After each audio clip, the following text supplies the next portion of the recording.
Sunan Ibn Majah started his travels in pursuit of knowledge in 230 Al-Hijra. It's 1443 while I'm recording this. And he went to places in North Africa and into, whether you call it Asia or Europe, he went as far as Afghanistan in those travels. In narration 291, we're reminded that the Quran is, what we're saying with our mouths, so we should make our mouth smell good by using the toothstick, the mismak, pilu, whatever you're going to call it. There's over 60 species that grow in the Indian area alone, and it grows clear across North Africa. But, there's oils in it, and, you don't need to use toothpaste with that stuff. Narration 297 reminds us that when we enter the bathroom, that we should do it in the name of God if we want privacy from the fire beings, the unseen hidden beings, the fiery jinn, asura, Davas, fallen angel, whatever you want to call them. Fallen angel doesn't mean they're a different matter or they were ever the same as the loyal host or something like this. It's just the English phrase of it, and English is a bit ambiguous, we could say, for that. Narration 298 is an example of that narration to say before entering the place to go number one or number two, right? A'udhu billahi minal khubthi wal khaba'ith. And you got that before the seeking refuge with God from the male demons and the female demons. And the next one is a similar narration for the same purpose.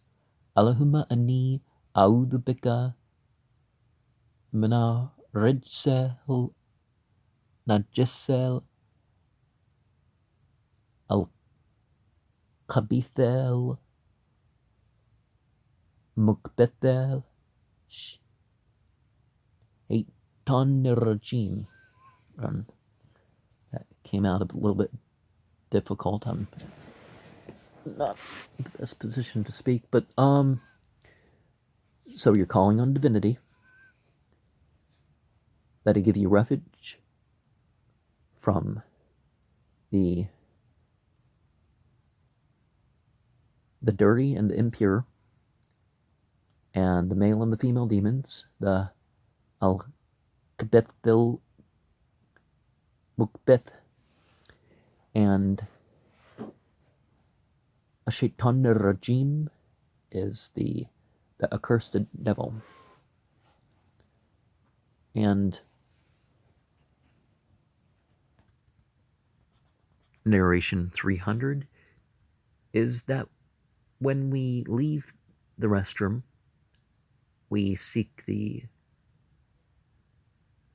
effacement of God. The forgiveness. And I don't mean forgiven for using the restroom or something. I mean,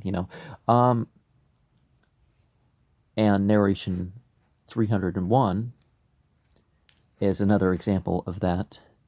Alhamdulillah alladhi adhaba anil adha wa afani. And all praise be to God, who is the one who has relieved me from impurity and given me good health. And the next narration is that God is remembered in all circumstances, which actually is one of the ways to summarize the hadith collections, right? And narration 303 is that Muhammad would take off his ring. Well, his ring would say, La ilaha illallah.